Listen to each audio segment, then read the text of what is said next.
Os bens conservam-se por meio de uma atenta vigilância sobre tudo o que se passa na casa. A mulher deve estar ao fato de tudo quanto diz respeito à sua fortuna, assim como das receitas e das despesas, dos rendimentos e das dívidas, do guarda-roupa e do mobiliário. Deve vigiar os criados para ver se cumprem as suas obrigações e não deixar passar em claro nem o comércio, nem a agricultura. O justo, diz o Espírito Santo, até conhece o número exato de todos os seus animais. Isso é, não despreza nenhum dos mais humildes cuidados que digam respeito à economia. A pouca limpeza e a desordem também gastam e deterioram os objetos. Eis a razão porque a mulher cristã deve fazer reinar na sua casa a ordem e a limpeza. Nada contribui mais para a economia e para a limpeza, escreve Fenelon, do que ter sempre cada coisa no seu lugar. Esta regra parece pouco importante e, todavia, iria longe se fosse exatamente executada. Precisais de alguma coisa? Não perdeis um momento a procurá-la. Não há disputa, nem indecisão, nem embaraço quando se carece dela.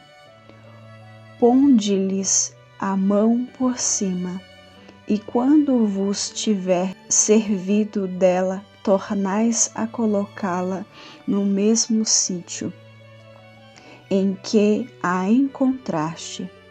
Essa bela ordem constitui uma das maiores prioridades da limpeza. É o que fere mais à vista, vendo este arranjo assim perfeito. Além disso, sendo o lugar em que se dá a cada coisa o que mais lhe convém, não só para a boa graça e para o prazer dos olhos, como para a sua conservação.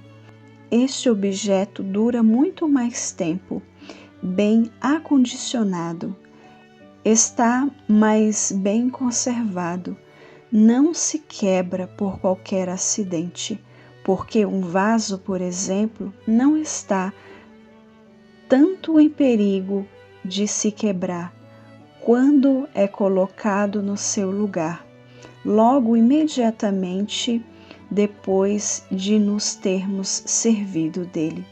O espírito de exatidão que faz colocar, faz também limpar.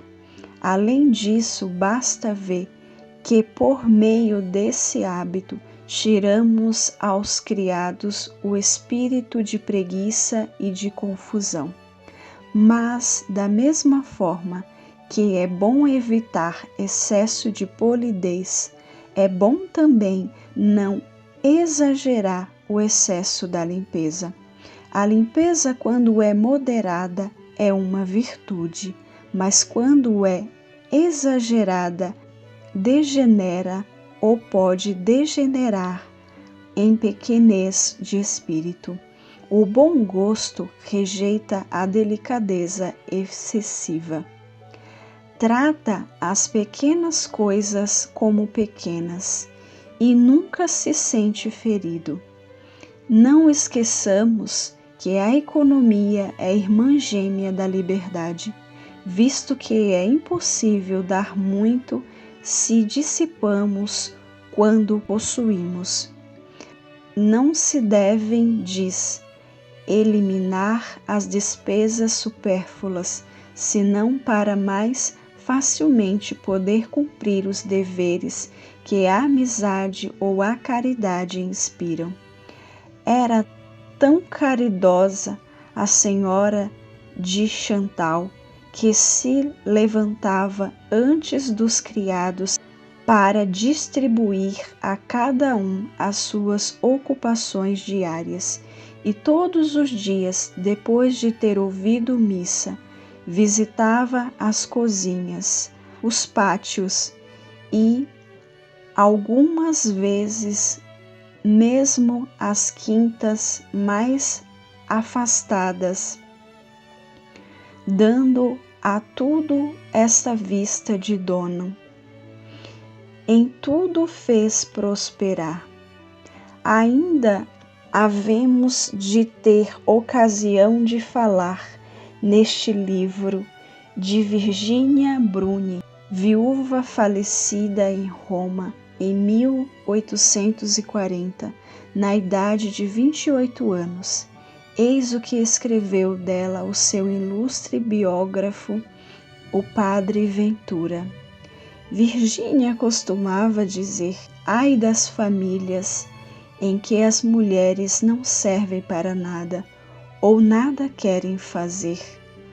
Ela própria deitava mãos a tudo, fazia tudo, e quando lhes pediam que não ultrapassasse os limites impostos pela dignidade das conveniências, respondia: a dignidade de uma dona de casa consiste em fazer tudo quanto possa interessar a sua casa. Tinha uma aptidão particular para toda a espécie de trabalhos próprios do seu sexo, e por isso tudo o que servia a seu uso pessoal ou a de suas irmãs e de seus filhos saía de suas mãos. Coisa alguma faltava em sua casa, e dedicava uma extrema vigilância a que nada se perdesse. Custava-lhes menos, conforme o que lhes dizia, fazer má figura, do que fazer despesas inúteis. Tinha-lhe seu pai dado a mais ampla liberdade para fazer despesas, nunca lhe pedindo contas. Quanto mais meu pai confiar em mim, dizia ela, mais zelo devo empregar em guardar-lhe os interesses. Longe, portanto, de abusar em favor de sua própria vaidade, da largueza que lhes deixavam para dispor do dinheiro da casa, quando se tratava de fazer a mais pequena despesa para si, era preciso que seu pai a estimulasse, chegando ele às vezes a qualificar de falta esta virtude de sua filha. Magnífica falta, na verdade. Oxalá que hoje essa falta se tornasse comum a todas as mulheres, pois, por mais econômica que Virgínia fosse do dinheiro entregue à sua disposição, ainda era mais econômica do tempo, pois que se desvelava em não o perder. Fugia à ociosidade e aconselhava os outros a fazerem o mesmo. Trabalhava menos por necessidade e por economia, que por gosto. Depois da oração, só o trabalho fazia as suas delícias e consolações. As mulheres verdadeiramente piedosas amam o trabalho, quase tanto como a oração. Acham no trabalho um meio fácil para se acolherem à oração, e na oração um incitamento para o trabalho. A lamentação mais vulgar que hoje sai da boca das mães de família, mesmo de classe média, é esta: não há tempo para fazer nada. Isso é uma verdade, mas uma das principais razões é a frequência dos teatros e dos soirées, que se prolongam a ponto de se fazer da noite dia e do dia noite. Se a nossa excelente viúva tinha tempo para tudo, é porque, sendo dona de casa e mãe, levantava-se de madrugada antes dos criados e antes de seus filhos, estando já de pé às 4h30, mesmo durante o mais rigoroso inverno. Em seguida ia a uma igreja vizinha cumprir os deveres impostos à sua piedade, e depois de aí ter empregado o tempo necessário, voltava rápida para casa.